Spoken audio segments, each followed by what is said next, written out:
ঠিক আছে, ওঠো ওঠো ওঠো, ঠিক আছে। কেন কেন কেন ভালো লাগে না? কি হয় তোমার? যা হয় তাই বলো আমাকে।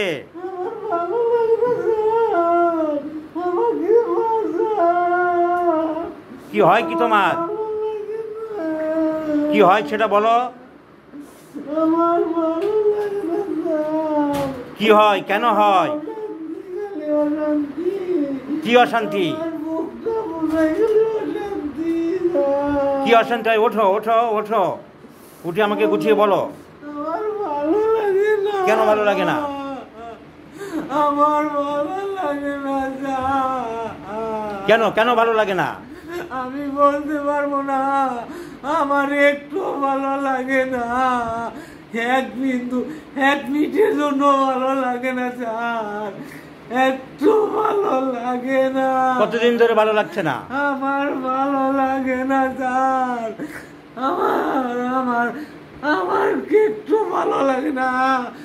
ঘর বাড়ি, বউ বাচ্চা, দোকান বাসা আমি। So great indifference. The man is telling about the rubric great indifference.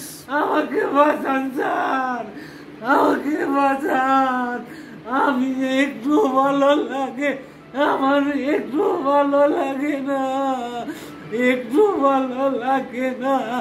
এক মিনিটের জন্য আমার ভালো লাগে না স্যার, একটু ভালো লাগে না। আমি একটু ভালো লাগে না, আমার একটু ভালো লাগে না। এক মিনিটের জন্য ভালো লাগে না স্যার। আমি এত খারাপ লাগে আমি বলতে পারবো না। আমার কি হয় কি সেটা বলো, কি হয়? আমার খালি অশান্তি। কি অশান্তি? অশান্তি, কোনো কিছু মন বসে না। দোকানে যাইতে পারি না। আমার দোকান আছে, আমি দোকানে যাইতে পারি। কিসের দোকান? মুদিখানা দোকান। আমি দোকানদারি করতে পারতেছি না।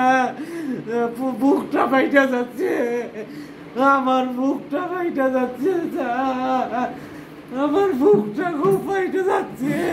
কেন ফেটে যাচ্ছে আমাকে বলো, সেটা বুঝছি, আমি তো ওষুধ দেবো। আমার একটু ভালো লাগে না স্যার। কেন, কি ব্যাপার, হিস্ট্রিটা কি জেনেছো তুমি? ঠাকুরের গলা থেকে একটা সুতো চুরি করে নিয়ে আসছে। হ্যাঁ, ঠাকুরের গলায় একটা সুতো থাকে। ঠাকুরের গলায়? হ্যাঁ। কোন ঠাকুরের গলায়? এখন গণেশ ঠাকুরের গলায় কি ছিল? পৈতে ছিল গণেশ ঠাকুরের। হ্যাঁ, সেটা একটা বিশ্বাস যে সেটা কাছে থাকলে পয়সা, কাছে থাকলে পয়সা হবে। তারপরে গণেশ ঠাকুর আনতে হয়। তো কোত্থেকে সেই গণেশ ঠাকুর কোথায় ছিল? ওই মার্কেটে ইয়ে করা হয়েছিল, পুজো হয়েছিল। তোমার মধ্যে ধারণা হলো যে গণেশ ঠাকুরের পৈতেটা এনে যদি কাছে রাখতে পারো তাহলে তোমার ভালো হবে, টাকা পয়সা হবে। তারপর নিয়েও এলো, সিসিটিভিতে ধরা পড়ে। ও পৈতেটা চুরি করলো ক্লাবের ছেলেরা ধরে কি করলো? বিচার বসলো, বিচারে ওকে দোষী সাব্যস্ত করলো 70,000 টাকা ফাইন, এটা পৈতের জন্যে। এবার গেলতে গেলে এই যে অপমান, ওকে চোর সাজানো, লোকে কেউ কেউ তো ভালো চায়। টাকা পয়সা তো নয়, এটা সামান্য সুতো। বলছে ও তো চোর নয়, তারপরেও আসলে কি হয়েছে, ক্লাব তো ওর সমস্যাটা। তার মানে মানুষ বলে কেউ নেই সেখানে, এত অমানুষ যে একটা পাগলামো করে ফেলেছে, তার জন্য 70,000 টাকা ফাইন দিতে হবে। তো তারপর কি হলো? টাকা দিল? হ্যাঁ, 70,000 টাকা তুমি দিলে? ওই জায়গা ছেড়ে দিয়ে চলে যেত অন্য জায়গায়। না, যেতে পারবে না, ও তো বাংলাদেশে জন্ম। জন্ম, পড়াশোনা, এবারে সে জিরো থেকে একটু দাঁড়ানোর চেষ্টা করছে মাত্র। তো এখন কোনো লোকজন কিছু বললো না যে 70,000 টাকা দিতে হবে? হ্যাঁ, কে বল আপনি এটা দিবেন তো আমার ওখানে থাকা মুশকিল হয়ে যাবে। প্রশ্ন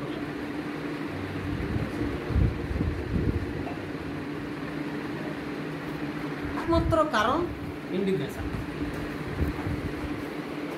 ওই লোকগুলো যখন ওর দোকানে আসছে, যারা যারা এই জিনিসটা করেছে তাদের দেখলে ও লুকোনোর চেষ্টা করছে, পালিয়ে যাওয়ার চেষ্টা করছে, নিজের কাজগুলো না, কোনো কাজে ভুল হচ্ছে না। কিন্তু যখনই মনে পড়ছে সেটা, তখন আমি আর বাঁচবো না, আমি আর বাঁচবো না, আমার ভালো লাগে না, আর ছটপট আনি। তো 70,000 টাকা দিতে হলো ওর জন্যে? শুধু সেটা, আরো কত সেটিং করার চেষ্টা করছে যেন কারো কাছ থেকে কোনো কিছু শুনতে না হয়, খোঁটা খেতে না হয়, বাচ্চা কাচ্চা কাছে নিজেকে ছোট মনে করছে, মানে কতটা লেগেছে ওর মনে, ও তো ওরকম নয় আদত। এমনি খুবই টকেটিভ লোক, মানে মিশু কেউ। ঠিক তোমার এই মাথায় কি ভূত ঢুকলো যে ওইটা চুরি করতে হবে? শুধু ওর, ওটা গোটা এরিয়াতে এই জিনিস আছে, আমি জানি সেটা। হ্যাঁ, আমি জানি সেটা। এটা একটা মানে বিশ্বাস, একটা অনেকে বিশ্বাস হ্যাঁ, যে গণেশের গলার থেকে দড়ি চুরি করলে তোর মঙ্গল হবে। মঙ্গল হবে। আমি ডাক্তারি ছেড়ে দেবো, কালকে একটা গণেশের দড়ি চুরি করবো আমি। এত কষ্ট করার কি দরকার? জয় বাবা গণেশ। কর্ম ছাড়া কিছু হবে না। এবং আমি কথা দিচ্ছি ওকে ভালো করে নিয়ে যাবো। ভালো তো করে দেবো, কিন্তু এইভাবে টাকাটা নষ্ট হলে শুনে আমার কষ্ট লাগছে। সে আমি ও 70,000 টাকা এখানে আছে স্যার, ও সে একটা গরিব মানুষ, একটা ব্যবসা করে খেত। ইস, কি চলছে দুনিয়ায়। 1 বছর ধরে এমনি নিজের কাজগুলো মোটামুটি ঠিক করছে, কিন্তু ঠিকভাবে পারছে না। মানে ও প্রথম হোঁচট টাকাটা নিল ক্লাবের ছেলের লোকজন। হ্যাঁ, বলছে যে এটার আর একটা মূর্তি বানানো হবে, যখন পুজোটা হবে। এটা করতে পারতো যে ওকে বহন করতে হবে, খরচাপাতি করতে হবে, আর কিছু সহযোগিতা করতে হবে। সেটা না করে ক্যাপিটাল মানে ফিনান্সিয়াল পানিশমেন্ট, সেটা কি লাগে না? আমি তো এটা অবাক হয়ে গেলাম শুনে। আরও একটা জিনিস আছে এর, মানে কীরকম, যেমন করোনার সময় হয়তো কী হবে ব্যবসা তো গোলমাল হলো, লোকে তো পয়সাও দেয় না। তুমি ওখানে হেলান দিচ্ছ কেন? টাকার থেকে পড়ছো এগুলো? লোকে তো স্যার পয়সাও দিচ্ছে না যারা ধারটার নিয়েছে। এবার ও বলছে আমি চলবো কী করে, এই যে শুরু হলো। তাই তো আমার বাচ্চা কাচ্চা কী খাবে? এখন বউটা দোকানদারি করে। সে তো ওই সময় একটা টেনশন ছিল, কিন্তু ইদানিং তার পরের ঘটনা এটা প্রচন্ড অপমান বোধ হয়েছে। অপমানিত বোধ। স্টাফ সেক্রেটারি ওয়াজ মাই সিলেকশন, হিজ সিলেকশন। আপনার আরেক ভক্ত আছে মানে তৈরি হয়েছে, একটা ভিডিও বাদ দিচ্ছে না। ও ইন্টেলেকচুয়াল ছিল, বাবা হোমিওপ্যাথি করতো, ও মেকানিক, ওর নাম আনোয়ার আলী। ঠিক আছে, ওকে স্টাফ সেক্রেটারি 200 ডোজ দাও। এখন 1 ডোজ দাও, কাল সকালে 1 ডোজ দাও। দেখছি তোমার সুস্থ করে দেবো, চিন্তা করো না। বুক উঁচু করে মাথা উঁচু করে বাঁচবেন, কোনো কেউ তোমাদের মাথায় এসব ঢোকে কেন আমি বুঝলাম না। ঠিক আছে, staff secretary 202 dose. The complaint has started after indignation and যখনই দেখছে তখনই ওর নিজেকে ওর মধ্যে একটা চেঞ্জ চলে আসছে। স্টাফ সেক্রেটারি 202 ডোজ দাও, তারপর দেখা যাক।